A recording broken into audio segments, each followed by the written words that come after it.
menjelaskan yaitu tentang profil tentang pembelajaran profil Pancasila. Ya.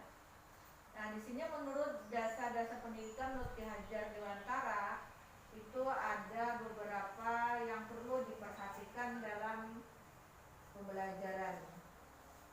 Dan perlu juga diketahui di sini karena banyak hal-hal atau poin-poin dasar pendidikan menurut beliau. Pertama adalah arti dan maksud pendidikan itu sendiri itu bagaimana. Nah, di sini dikatakan pendidikan adalah merupakan salah satu bagian pendidikan. Maksudnya adalah pengajaran itu tidak lain adalah pendidikan dengan cara memberikan ilmu atau berfaedah buat hidup anak-anak baik lahir maupun batin.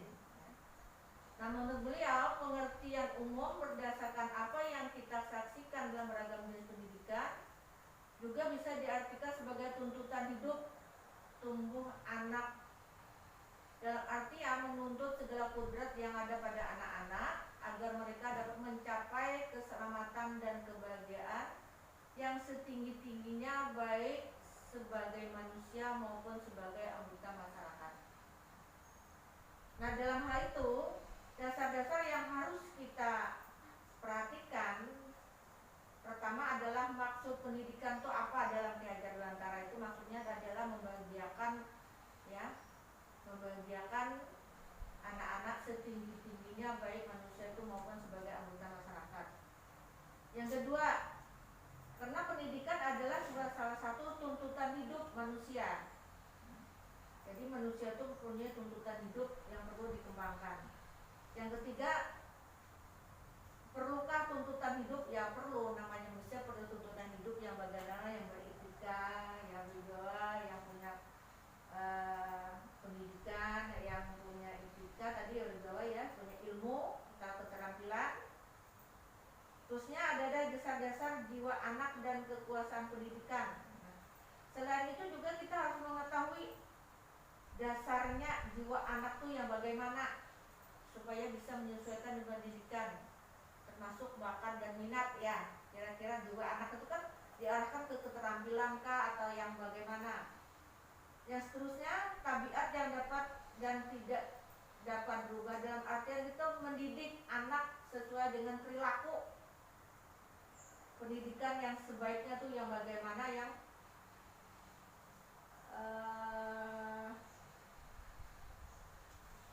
berpancasilais tadi atau profil Pancasila yang betul-betul bisa laksanakan.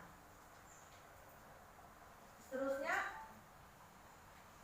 perlunya menguasai diri dalam diri sendiri, dalam arti kita menguasai diri kita sendiri itu yang bagaimana, termasuk ilmunya, etikanya, sikapnya, disiplinnya, termasuk emosinya ya. Terusnya jenis-jenis budi pekerti itu banyak sekali yang perlu dipelajari karena dalam pendidikan itu perlu. Yang seterusnya naluri pendidikan yang bagaimana yang kita bisa ajarkan kepada anak kita supaya anak kita itu bisa mencapai kebahagiaan yang setinggi-tingginya sebagai manusia, tentu saja punya etika. Nah, selanjutnya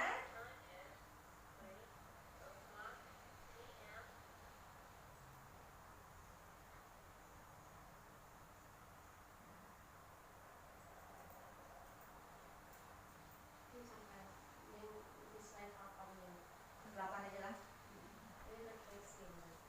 Refleksi. Nah, sekarang kira-kira atau mungkin apa yang tanyakan aja langsung pada Bu Heni ya. Kira-kira profil pendidikan bekerja dulu itu yang bagaimana yang bisa dilaksanakan, berikan contohnya.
beriman, bertakwa kepada Tuhan Yang Maha Esa, dan berakhlak mulia. Yang kedua, berkebinekaan global. Yang ketiga, mandiri. Yang keempat, bergotong royong. Yang kelima, bernalar kritis. Yang keenam, kreatif.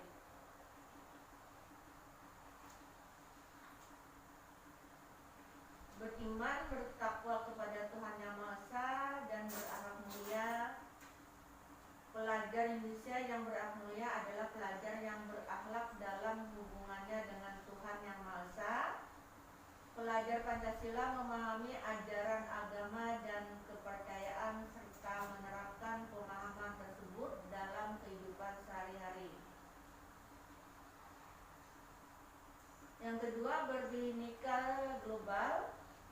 Pelajar Indonesia mempertahankan kebudayaan luhur, lokalitas, dan identitas, dan tetap berpikir terbuka dan berinteraksi dengan budaya lain. Perilaku pelajar Pancasila menumbuhkan rasa saling menghargai dan memungkinkan terbentuknya budaya baru yang positif dan tidak bertentangan dengan budaya luhur bangsa. Terusnya, gotong royong. Pelajar Indonesia memiliki kemampuan gotong royong, yaitu kemampuan belajar Pancasila untuk melakukan kegiatan secara bersama-sama dengan sukarela agar kegiatan yang dikerjakan dapat berjalan lancar dan mudah dan ringan. Mandiri. Pelajar Indonesia adalah pelajar mandiri, yaitu pelajar Pancasila yang bertanggung jawab atas proses dan hasil belajar. Selanjutnya, pelajar yang kreatif adalah pelajar yang Pancasila mampu memodifikasi dan menghasilkan sesuatu yang orisinal, bermakna, bermanfaat, dan berdampak positif.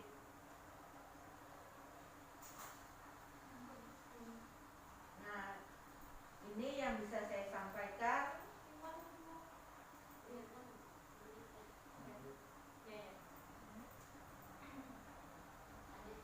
Ada yang perlu ditanyakan, Asmi? Ada, Bu. Terima kasih atas kesempatannya untuk bertanya, Bu. Di sini saya menanyakan maksud berkebinekaan global itu seperti apa ya, Bu? Contohnya. Terima kasih, Bu.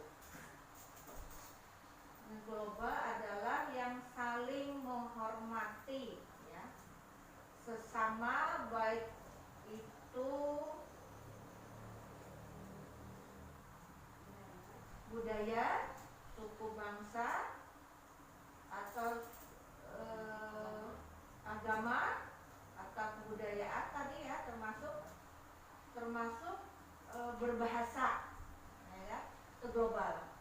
Dalam artian berbahasa kita harus menyesuaikan, ya, bahasa Indonesia, bahasa Inggris. Kalau kita orang Inggris sana, otomatis ya kalau kita belajar bahasa Inggris itu adalah salah satu global.